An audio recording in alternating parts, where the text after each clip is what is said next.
You tell me you're different. You say you got some things and you're working on it. Oh, but I never listen. No, was too busy thinking you're the perfect one. It's such a mystery, cause usually I'm looking for a reason to stay. But who would have believed that here I be and I just can't look away. Oh, you tried to give me a warning. Say watch your step before you fall too hard. You tell me I'm crazy, I say not crazy enough. But I'm crazy for you, crazy about us. And I know that it's true, baby, it may be too much. But I'm crazy for you, crazy in love.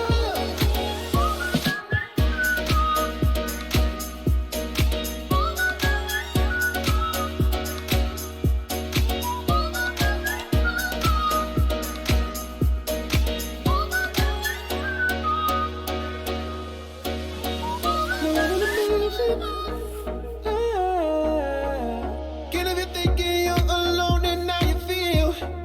I wanna show you the difference.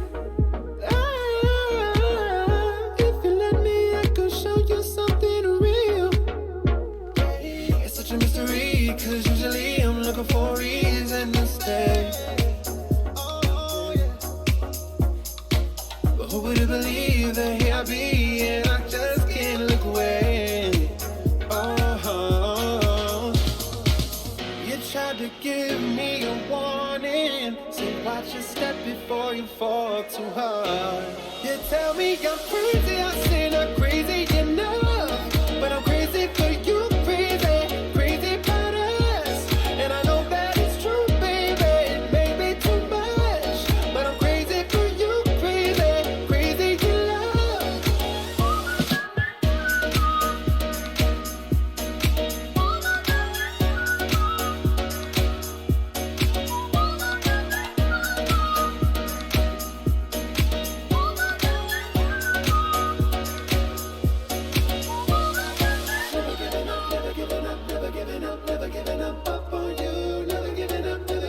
Never giving up up on you.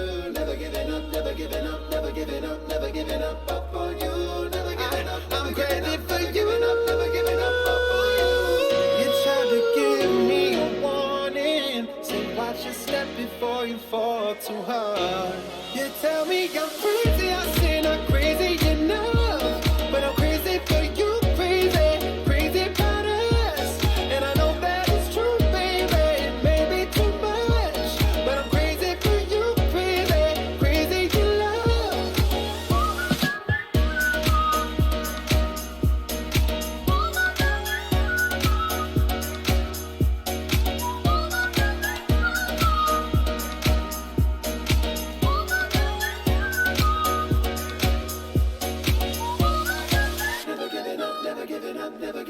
Never giving up up on you. Never giving up up on you. Never giving up up on you. Never giving up up on you. 10, 9, 8, 7, 6, 5, 4, 3, 2, 1, 0.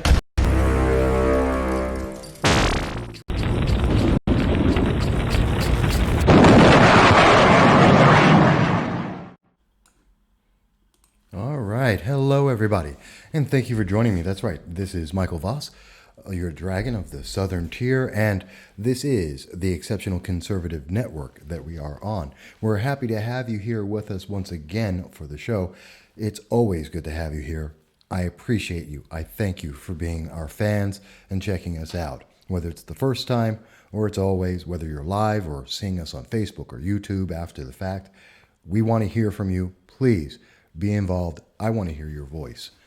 Now, we have a great show today. A lot of things are going to be happening here. We've got a lot of stuff to discuss, and we're going to get into it. A lot of breaking news that's happening. Now, I do want to mention first, of course, if you are in the Binghamton area, especially for tomorrow, and I'll be explaining that in a second, do drop by my friends at the Belmar Pub or over at the Park Diner. They're both in Binghamton. They are friends of mine. This is not a paid advertisement. I go to both establishments. I enjoy the food, the drinks, great service. I advise it. Please do check it out. With that said, seems like my screen's frozen for a second here. There we go. Let me explain some of the breaking news that's going on.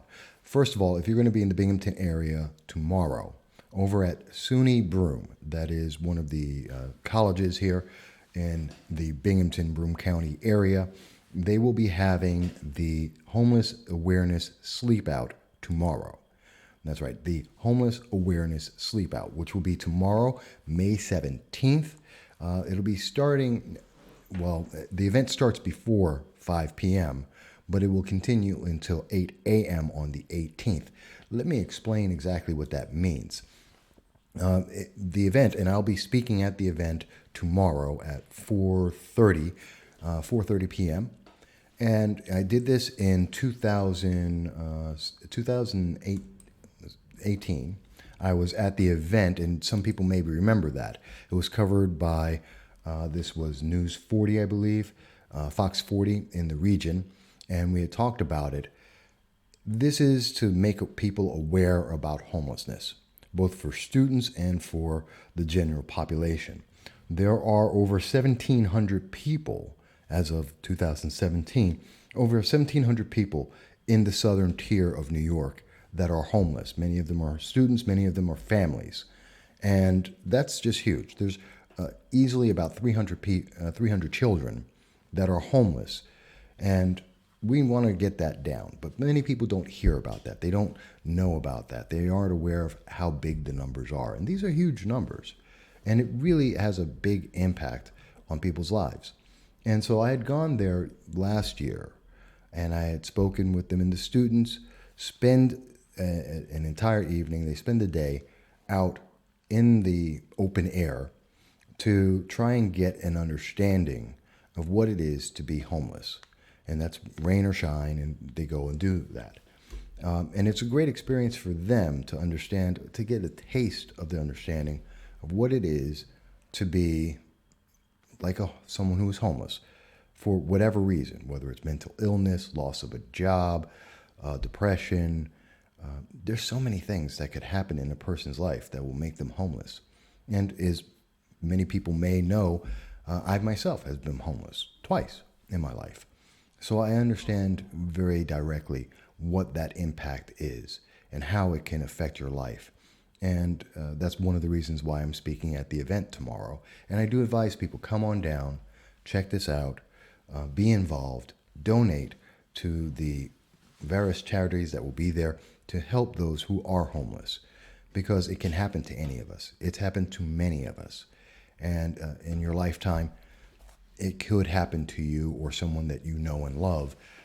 And most people in that situation, they just need a little bit of help to get them back on their feet, to get them back on track so that they can get back to their productive lives, and to help those kids, the children who are homeless through no fault of their own and have to deal with it. That little bit of help, whether it's, helping them get a meal, stay somewhere warm, or just giving an opportunity to get a job and to restart their lives. It's a very important thing. I support it absolutely. And that's why I'm going to be there tomorrow at 4:30. Probably a little bit before that, I'll be speaking. And I am full support of this. I do advise people to, if you don't know about it, please let others know about it, check it out, and help support this. So that's one of the items in the breaking news that we definitely want to address. In addition to that, there is some other breaking news that's going on, but I do want to show this again, just so you see it. It's with SUNY Broome College in the Broome County in Binghamton, New York. You can go there and check it out. It's the 10th Annual Homeless Awareness Sleepout. It will be in the Student Quad Center. A phone number to call in reference to find out more details is 607-778-5681. please do check it out. Please do spread the word about this.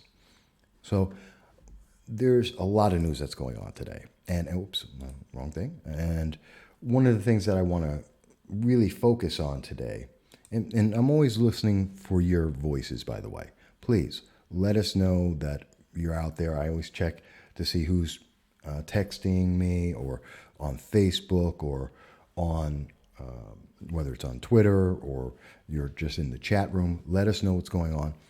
Please, I love your interaction. At the moment, if you're trying to reach us by email, you won't be able to reach us. And that's only because the email is down right now. And your donations make the difference. Please, if you can, donate to us. It helps. It helps a lot. It makes a difference. I want to get my email back up so I can respond to all the things that are out there. And you can help donate to that if you wish. $1, $2, it doesn't matter. Whatever the amount. You can go to the GoFundMe, and that helps us directly. Our goal is $5,000 for this year. Please, anything you can do that will help us, we do appreciate that. And you can see just below me here is the link where you can go and make that donation. But that's not the news. What the news is, and we're going to start off with Senator Kirsten Gillibrand. Senator Kirsten Gillibrand, shame on her. We're talking Game of Thrones, shame on her. She's such well, she's got issues. She's got lots of issues. And that's because she's just losing on the on the 2020 presidential race. She's in trouble. And we were going back to one of my favorite things, the Predict It. It's one of the nicer things to see out there, just see how average people are looking at this and where they're putting their money on it. And if you look at this, checking it out, obviously Joe Biden is the big winner right now. He's got about double the position of Bernie Sanders, the next closest. Then you see Kamala Harris, Pete Buttigieg, Elizabeth Warren. And while Andrew Yang and Beto O'Rourke seem to be doing well, actually, if you're looking at the national data, you would see that Cory Booker is doing better than both of them, and they're basically out of the race at this moment. And way down, though, is Kirsten Gillibrand. She's almost out this race. She's down there with Andrew Cuomo and Hillary Clinton. Now, why does that make a big deal? And why do I say that we're seeing that Kirsten Gillibrand, her campaign is all but done, that she is out of this race? Well, because she's relying right now on Cory Booker. And this is being reported by Politico. Politico put this out on the 16th, today, May 16th, at 7:30 a.m., that the Booker campaign, Cory Booker, Senator Cory Booker, has come out and they are officially asking people to make donations and to give support to Senator Gillibrand so that she can be in the debates coming up in a month for the 2020 candidates, that she is that far out. And their article goes into a lot of things, but the big thing is that there are 20 spots. There's officially 23 candidates, the big candidates for the Democratic Party for the 2020 nomination. And Gillibrand apparently has not met the needs of having both polling over 2% and the number of donors, 65,000, to be able to get onto that stage, which means she's failing.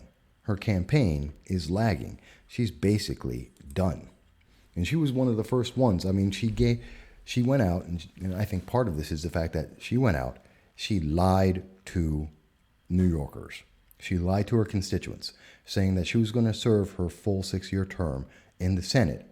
And the very week after she won the re-election, she went over to New Hampshire and she's running for president, and came out and told people she's running for president, directly contradicting her promise. And obviously a lot of people, including myself, remember that and say, well, if you can't be honest in something as simple as making a promise about whether you're going to run or not run, it's very simple. And if you lied to people, knowing full well what you were going to do, what would you do as a president? And she's getting the reaction. And that's why she's not getting as much support. And that isn't just with predicted. Don't think that's the only source that's saying this. If we actually look at what's going on throughout the nation, and I'm going to look at one of the great sources I believe for this is Real Clear Politics. They look at everything, the nonpartisan as you get. And if you're looking at the Real Clear Politics, looking at their 2020 Democratic presidential nomination, and their listing of the Democratic candidates in the polling data, which doesn't include de Blasio, and I'll get to him in a second. But if you're looking at that, you'll see that for Gillibrand, Kirsten Gillibrand, she's really out of this race. I mean, on a national average at this moment, she has 0.8% interest. 0.8% of Democrats, 0.8 in the polling. That's not even close to the 2% margin. She's out of this race. She's done. And that's partially because she has nothing to say. She has nothing to do and give people. The most that she had was she's a senator and she's into gender identity politics, like most of the candidates. But that doesn't make her separate, doesn't make her better. All she can say is, I'm the candidate for women. I want to be the mom of America or the grandmother of America. Well, fantastic. I'm glad that that's what you want to do. Has nothing to do with really what's going on in the nation. Does that help us with our negotiations with Iran? No, because they don't care. In fact, Iran hates women for the most part. So that's not going to help us. And they hate Democrats. They hate Americans overall. So that's not going to help America. Is her ideas about taxes, are that going to help anyone? Look at New York State. We're driving people out of the state because of the Democratic policies, the far left policies in the state that she supports. That's not going to help anyone. The $15 minimum wage has been destroying businesses in New York State, and she supports that. So what's the emphasis for someone to actually support Senator Kirsten Gillibrand? Nothing. She's, on top of that, looking at the gender identity politics of the Democratic Party, she's on the lowest end of the totem pole. She's a white woman, which puts her above white males, but below black anyone and any other woman. So that doesn't bode well for her. The very politics that she's trying to support are the very politics that are saying that she shouldn't be in the race and that she should be ignored or by other Democrats.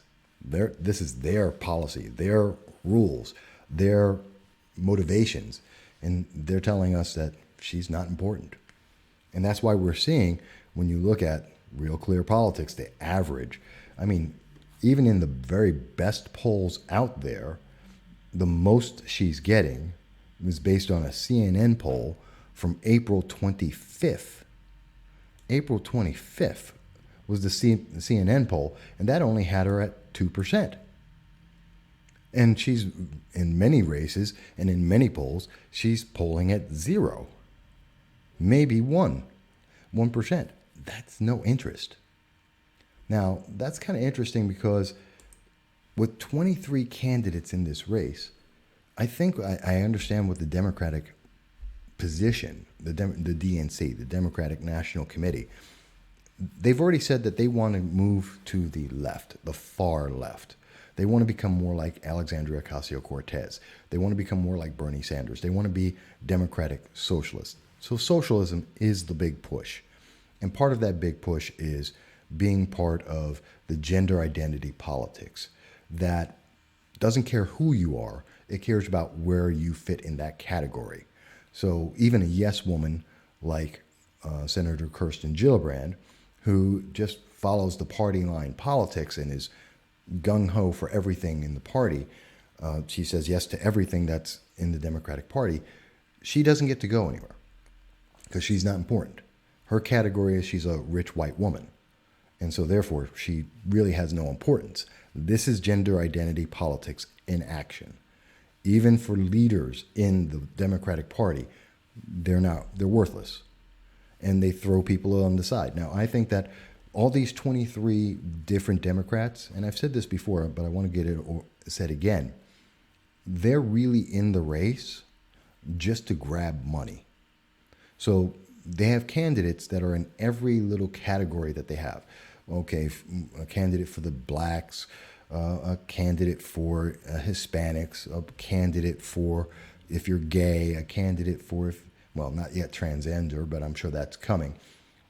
So they got a candidate for all these little micro categories. And they're taking in money from all of them. And they're requiring, and they're telling everyone, well, your candidate has to have 65,000 donors. And you have to donate at least $200 to each one of them for that candidate to even be considered on the stage, the 20 spots that are available, to be able to be in the debates. So that's giving, you got to give money, you got to give money, you got to give money. As these candidates are going to drop off, all of that money is going to be going to the Democratic National Committee and to all the other candidates that remain. They're going to be pooling that money. And then whoever's the final couple of candidates are going to have all that money, whether or not you agree with any of their issues, and they're going to use that to go against President Donald Trump, because they don't believe that any one candidate's able to raise enough money to have an effective campaign. So they're using their own members to be able to draw in money. And the idea is, well, when Kirsten Gillibrand drops out of the race, it's okay. All the women will just switch over to either Elizabeth Warren or to Kamala Harris, because, you still got to support, if your gender identity, gender politics is your big thing, well, we still have someone for that category. We still have that box filled. We have a candidate for that. So you're just going to automatically switch over. It doesn't matter if you don't agree with the politics of Kamala Harris or Elizabeth Warren. It doesn't matter because she's a woman. So you're just going to automatically go there.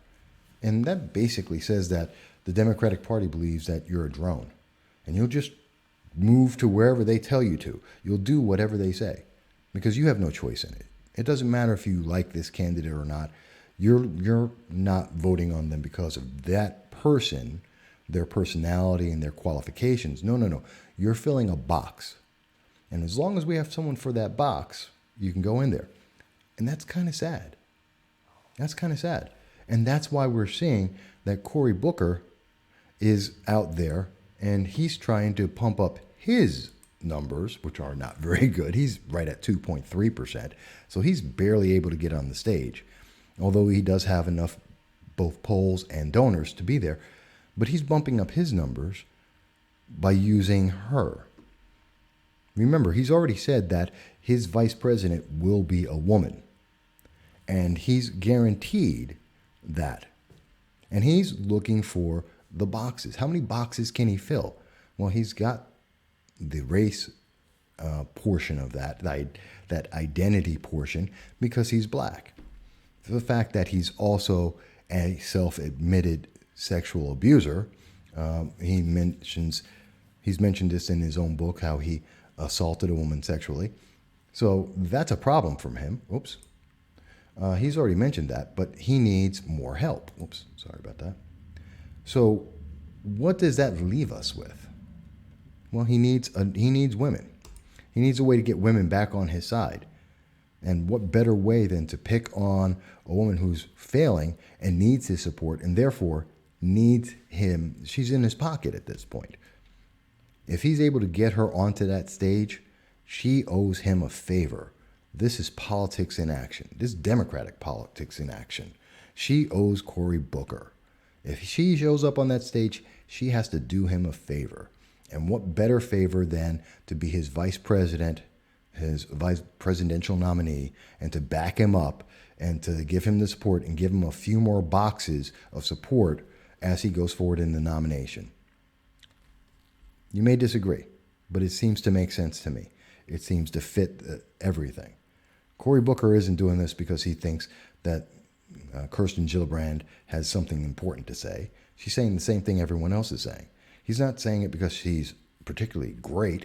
Otherwise, he wouldn't be running against her. He would be supporting her. No. He's not supporting her because he thinks anything special about her. He needs her money. He needs her favor. He needs her to support and fill in more boxes, more categories of Democrats so that they can just vote for that category, which means they vote for him. It's kind of insidious and it's kind of crazy. So I don't know what to think about that. I think it's kind of insulting myself. I think that if that's what it takes for the Democratic Party, that they're going to make deals. And very obviously, this is a deal being made in front of everyone in the nation. Cory Booker saying, you owe me, Kirsten Gillibrand. My campaign is going to raise money for you. They're going to get you voters so you can show up on the stage, and now you owe me. You can't be president, and because your ability is locked into me, Cory Booker. I mean, it's Machiavellian, quite honestly, and it's kind of funny. But it's also kind of sad that we're seeing this happening right before our faces with all these candidates. And this is happening with the lowest of the low. Cory Booker at 2.3% barely makes it onto the stage, and Kirsten Gillibrand. And when you put it together, even if they work together in unison, that only moves them up to 3.1%. That still keeps them behind Beto O'Rourke, a person who, as we've talked about in some of the other episodes, is losing attention. Matter of fact, if I show you the chart here, which is from Real Clear Politics, and if you look at it, you'll see that Beto O'Rourke, he's been dropping his attention, his importance in this race is dropping straight down. There's less people who care about what he has to say all the way. So that's kind of sad. That's really sad. But I think it's a really big statement about what's going on in our politics right now and what's the state of the Democratic Party right now, that we're seeing these kind of obvious deals for no other reason than Machiavellian reasons, just for their self-importance, their self-aggrandizement, their personal agenda. It doesn't really help anyone, any of the individuals out there. I don't know, maybe it's me, but I just see that as being a really bad thing. But there's a lot more news that's breaking. So it's not just that Kirsten Gillibrand is basically out of this race and she owes big time favors and she's being used by Cory Booker, of all people, to move Cory Booker into a better position, which is really sad. So not only is that going on, but we have a lot of other issues that are actually, there's more breaking news. And we're going to be talking about a little bit of that in just a moment. But first, we're going to take a quick break, and then we'll be right back with more of the show and more of the breaking news that's coming out today.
All right, folks, it's good to be back with you. This is Michael Voss, the Dragon of the Southern Tier, and I'm happy to have you on.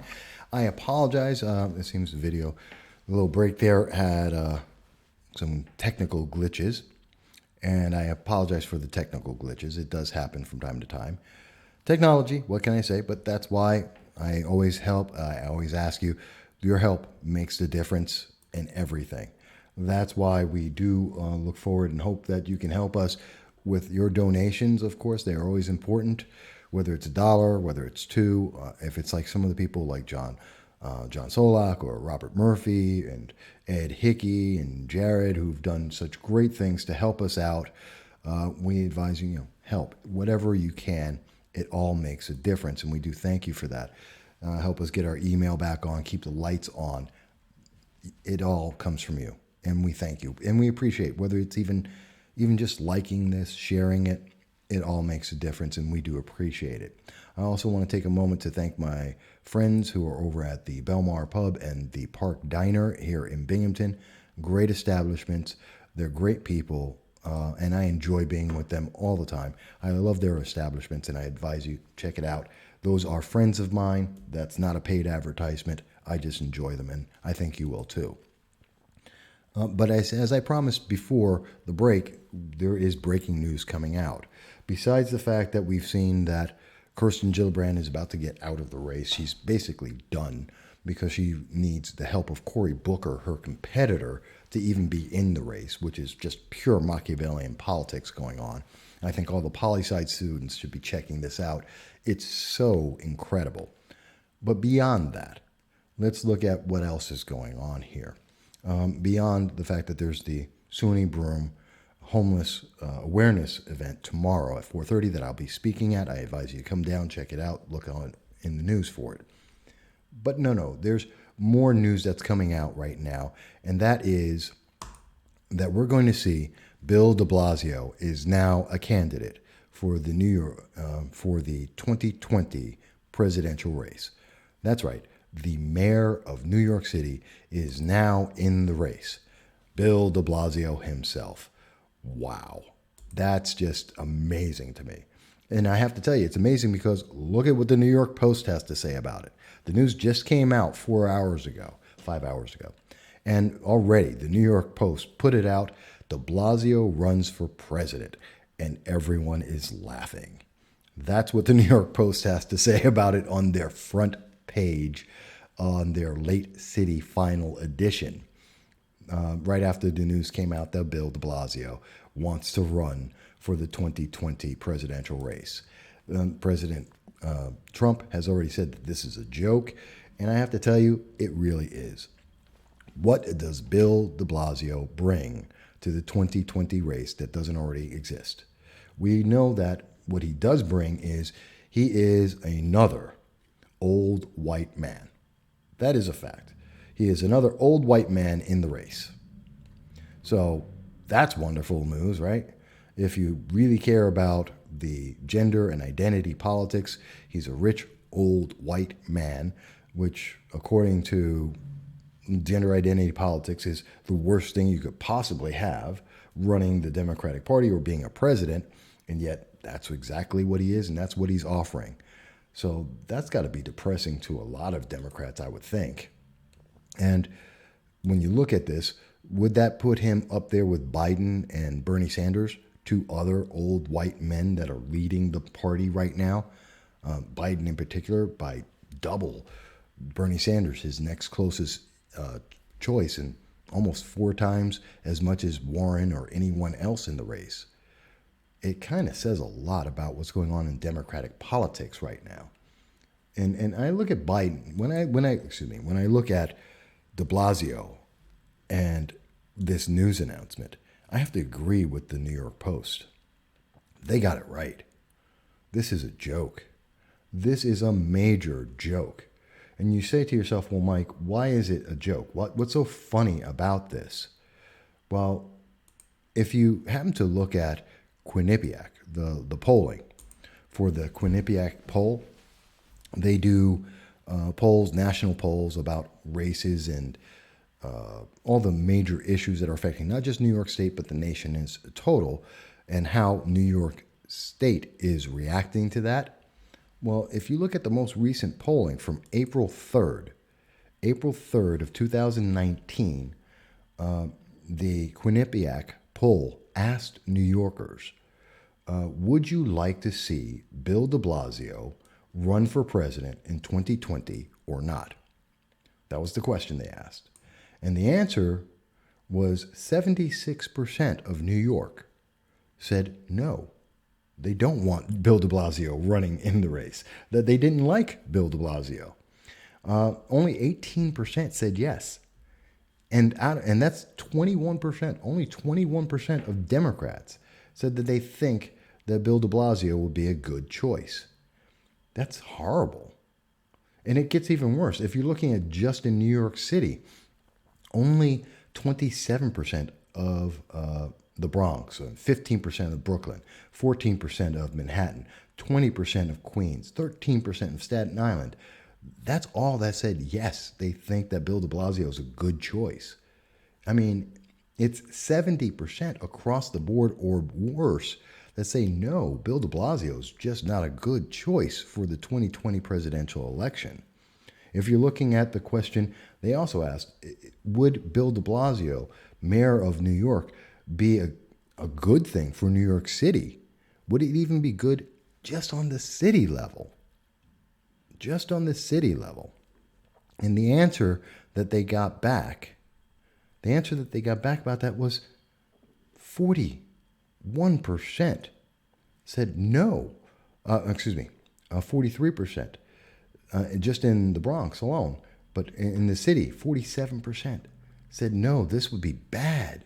This would be a bad thing for New York City. So New York City, that know Bill de Blasio the very best, are coming out and saying in droves that they think this is a horrible idea, that Bill de Blasio running for president is the worst thing you can do. And that kind of brings me back to what we think about with Kirsten Gillibrand. The majority of people in the state of New York don't think this is a good choice. Whether they're Democrats or Republicans, they think this is a horrible idea. That's for our senator. And here in New York City, they're saying it's a horrible idea, that this is the worst thing. In fact, there was MSNBC, one of the least right-leaning organizations you can put out there in the news media, went out and asked the public live, what did they think? What was the reaction of average people on the street of New York City over on 14th Avenue? They were out there and at the train station, and they're asking people, hey, what do you think about this? People are laughing on air, laughing. They're saying it's a joke, that this should have come out on April 1st because it's such a big joke, that this is a horrible choice for the nation. Why did Bill de Blasio decide that this late in the game, a month before he has to be able to get onto the stage, not having the support? I don't understand. What's going on in the Democratic Party that someone decides, hey, I'm rich, so I should run. There's the answer. I'm rich, so I should run. I run New York City. His thing is I run New York City. New York City hates him. New York City doesn't think he's a good candidate. New York City is telling the rest of the nation, don't put this man into the race for the presidency, and yet he's running anyway. I don't understand. That's ego. That's just ego. And that's a thing we see with a lot of these candidates for the presidential race, the nomination amongst the Democrats. A lot of them are just I don't know what they're thinking. But I have to tell you, when I look at people like Buttigieg, this is just ego. He's just there because he's a gay man. He has no issues that are really important. When you look at Yang, who's at 0.8%, he has nothing to offer. No one's paying attention to him. No one cares. Why is he in the race? Inslee at 0.7%. No one even knows who Inslee is. Gabbard. Have you even heard anything about Gabbard? Castro? Klobuchar? You don't even hear about them because they have nothing to offer. But yet they're in the race. And now we have Bill de Blasio, officially number 23 out of some 33 people. He's not even in the predicted charts. Predicted doesn't even have him listed as a possible candidate. That's just crazy. That is really crazy. And so when I'm looking at this, I have to say, gee, what does Bill de Blasio bring to the public in a race? And the answer for that is he brings minimum wage. He brings the $15 minimum wage. That's his big thing. He wants to make a $15 minimum wage for New York City. And that's one of his big claims to fame, that he was going to make sure that New York City was able to have, and we see this article from, NewYorkCity.gov. Mayor de Blasio announces guaranteed $15 minimum wage for all city government employees, benefiting 50,000 additional New Yorkers. That was from January 6th of 2016. He then went on to push for the $15 minimum wage for workers in New York City. And that was for the fast food workers in New York City. It was a big deal. Everyone was screaming about it. In 2018, it was a big push by unions and by Democrats that you have to have the $15 minimum wage for a living wage, something that we've seen done in Seattle. We've seen it done across cities throughout the nation. And just like every single city that has done it before, just like what the CBO promised us in 2016, what we see is that it has hurt every single person. And in the forum, there was actually an article from Forbes, Massachusetts and New York beginning to see the ugly side of minimum wage hikes. That was from April 6th of 2019. You can look it up. And in that article, they say, quote, the result, meaning the $15 minimum wage increase, the result, close to 3/4 of restaurants in New York City have cut labor since the minimum wage was raised to $15 per hour. That's according to a survey by New York City Hospitality Alliance. Specifically, 76.5% of full-service restaurant respondents said they had a cut to employee hours. 36% said they cut jobs in 2018 in response to the mandatory minimum wage hikes. And that goes right along with the Bureau of Labor Statistics data, which shows that New York City full-service restaurant employees has gone from 8% growth in 2012 to a negative 2% growth in the last 2 years. People are losing jobs. And again, this is from the article by Forbes magazine on April 6, 2019, Massachusetts and New York beginning to see the ugly side of minimum wage hikes. This is what Bill de Blasio brings to the table. He brings a loss of jobs. He brings a New York City recession in jobs. That's what he brings. That's what you have to look forward to. This is his campaign promise. I'm going to give everybody $15 an hour wage rise, which means you're going to have less jobs. More taxes, less jobs. That's what New York State has done. They've increased the minimum wage, increased taxes, driven people out of the state. People are leaving New York City. Population is going down. And people who get this minimum wage are in identity politics.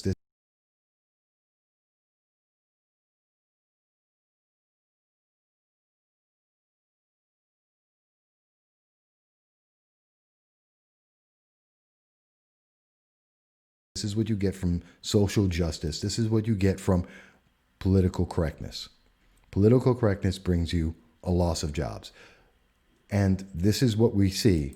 This is the main issues that are coming from Bernie, that are coming from Sanders, that are coming from Harris, from O'Rourke, Booker, Gillibrand. That's what they're offering.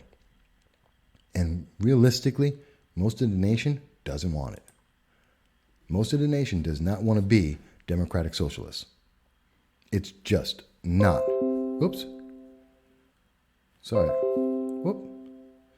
Sorry about that. It seems the system dropped for a second there. We're having some technology issues today. I think it's the internet connection. I don't think it's anything else, but it's just really messing with us right now. And I apologize if any of it got cut off. But this is what you're getting from gender identity politics. This is what you're getting from social justice. This is what you're getting from democratic socialism. You're getting higher taxes, less hours, less work, less pay. At the end of the day, you're making less. You're not getting more, you're getting less. It sounds like you're getting more because it's $15 an hour. Wow. The pay is up 34% since 2016. You're making, way more money, except you work less, if you can work at all. And the gender identity politics is not helping people. It's not meant to. It's meant to make you say, well, this isn't fair. I don't feel like this is fair. How can we make this fair? And the government goes, well, what we'll do is we'll redistribute someone else's wealth. We will take away from the people who are working.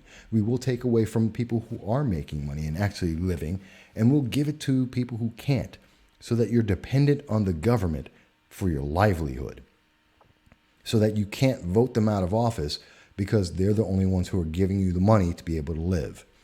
And now you become dependent on the government.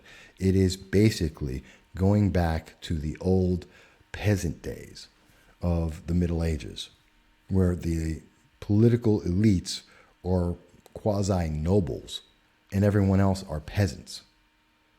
It's an economic slavery, quite honestly. That's what it is. You're dependent on them because they're giving you money. I mean, when we look at Andrew Yang, he comes out and says it directly. He wants to pay people.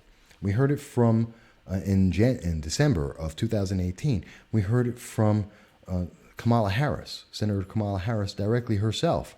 Said she wanted to pay everyone $650. Everyone who's poor, she will pay them $650 per month to be poor. Really? She's paying people to be poor. So it's more advantageous to stay poor than to have a better life with Kamala Harris. And Andrew Yang is saying the same thing. If you qualify, if you're poor enough, he's going to give you an extra $1,000 a year. $1,000 a month. He's going to give you an extra $12,000 just because you're poor. And the poorer you are, the more you get. And if you're not poor enough, well, you don't get $12,000, you get less. But he's going to give you this free money, trillions of dollars that has, where are the trillions of dollars coming from? It would be over $3 trillion a year. Our government spends $4 trillion already. He would add another $3 trillion, nearly doubling the national debt. The annual deficit. And where's that money coming from? It comes from you. It comes from your taxes. It comes from your jobs and businesses that would have to be forced to close, just like they're doing with the $15 minimum wage. Where is that coming from? Well, we see it with Bill de Blasio. And we see this effect every single time, whether it's Seattle or whether it's in New York. It's always the same result. And people say, oh, well, you just don't understand. You're just an evil Republican. You're just an evil conservative. And yet, every time that they come back, they say, oh, you just don't understand. We're going to do it better. We figured out how to do it. It's not going to have the same result like in Seattle, where 30% of all the businesses closed because they couldn't afford it. No. It's not going to be like in New York State, where $3 trillion left the state. $3 billion left the state, where losing money, we're losing taxes, because we're losing population, because we've lost at least 1.5 million. And the only way that New York State can prop itself up and hold itself is by saying, no, we must count the illegal aliens so that we have enough numbers to hide the fact that it may be as much as 1.8, maybe 2 million people have actually left the state. That actual citizens are leaving in droves because they're losing their freedom, financial and personal. And they can't stand New York State. That the reaction to Governor Cuomo saying, if you don't like it, get out, and people are. And when they leave, there's nothing left. You know, that's the big thing. The Democrats are promising everything under the sun. And they have no way of being able to follow up, because you can't give everyone everything. And there's always a consequence for giving people free stuff, because it has to be paid by someone.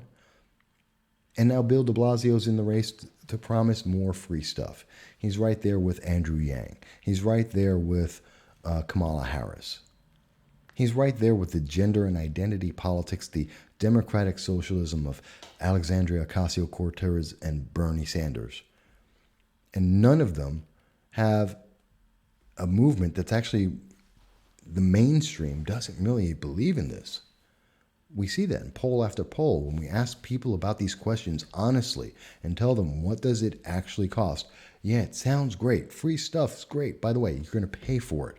You're going to pay for it in more taxes. You're going to pay for it in having less jobs and working less time and having actually less than what you're starting with and less freedom. That you're going to be at the whim of whoever decides your category today is better or worse. I mean, I don't know. Maybe, and I'm a Republican conservative, so maybe I'm just wrong. Maybe I just don't get it. I don't know. I've lived in a Soviet style, a communist nation. I've seen it. 75 years. The longest running, most successful socialist government ever was the Soviet Union. 75 years of socialism. And we saw that 75 years of socialism led to only one thing: the oppression of the people. They weren't more free. They weren't more productive. They didn't have a higher quality of life. That is a fact. And people say, well, no, we're going to do it better. And everyone since the Soviet Union has been doing it is that every time they say, well, we can do it better. Right. And the most recent attempt to do it better is Venezuela.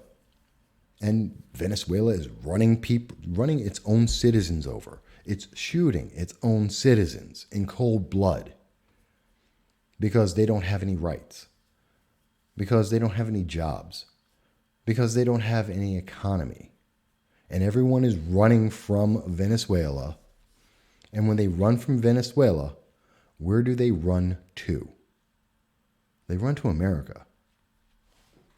You know, we hear all these democratic socialists and Alexandria Ocasio-Cortez, Governor Andrew Cuomo saying America was never great. If America was never great, why is everyone coming here? Why are they running to us from the very socialism that people like Alexandria Ocasio-Cortez and Bernie Sanders are trying to give us? They want us to become more like Venezuela, more like North Korea, more like China, more like the old Soviet Union. That's what they want us to become. And the people from all of those nations are trying to come here now. They want more of the American capitalist society. And if you're looking at this on an iPad, if you happen to be drinking from Starbucks, if you've ordered something off of Amazon, guess what? That's not because of socialism. Because none of those things were created in a socialist nation. That quality of life doesn't exist there. So I don't understand it.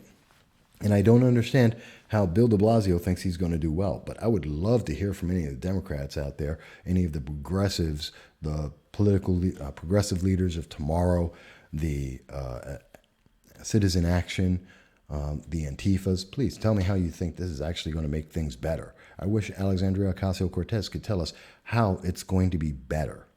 How are they not going to? They love to give you these promises, but they don't give you details. How do you do this?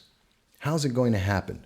I mean, I've heard Alexandria Ocasio-Cortez say that the Green New Deal, which she's mentioned that if you believe in it, well, you have the brain of a sea sponge, as we covered in a previous episode.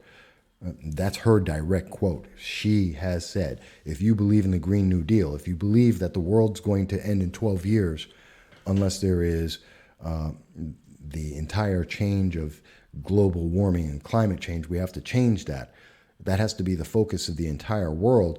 And if you believe her, then you have the brain of a sea sponge. That's what she said.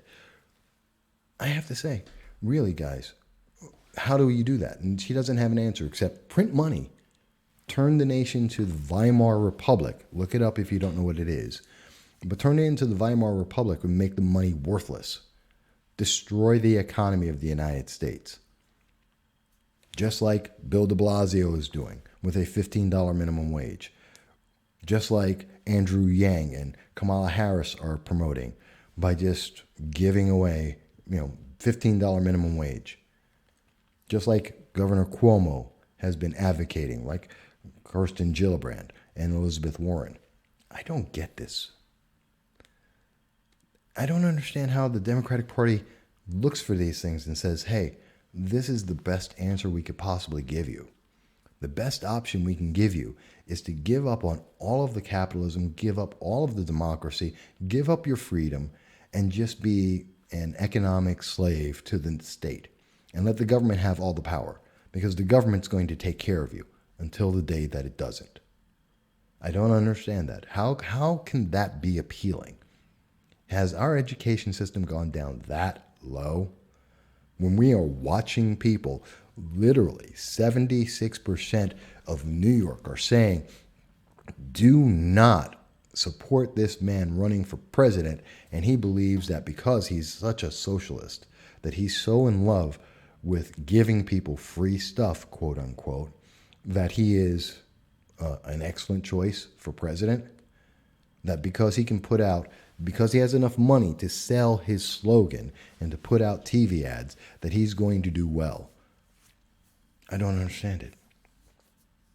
Even as we actively watch Machiavellian politics take place, and we're seeing candidates within the Democratic Party manipulate other candidates for their own benefit. And yet people are saying, well, no, Democrats are better than everything. This is the best thing that we could possibly have. They're literally doing Machiavellian politics right in our faces. Cory Booker has made a public statement for his own benefit. He's using Kirsten Gillibrand. And Kirsten Gillibrand can't say no. If she says no, she's out of the race. She won't get onto the stage. She won't be able to talk, which means that people don't want her in the first place. So she shouldn't be there. This is not working well for anyone. I don't know. But maybe it's me. I don't know. But this is our show today. I hope you enjoyed it. It's a little different than a few other shows. I apologize for any of the technical issues that may have occurred. We look forward to seeing you again. Please come out, if you can, tomorrow to help support the SUNY Broome College and their efforts to try and make people more aware of homelessness in the region. And we hope that you do come out. I will be speaking tomorrow at 4:30. The event goes from 5 p.m. until 8 a.m. from the 17th to the 18th. The phone number to reach for more details is 778-5681. Again, 607-778-5681. I hope you have a great day. I thank you always for being here with us on the Exceptional Conservative Network. My name is Michael Voss. This has been No Soundbites Allowed.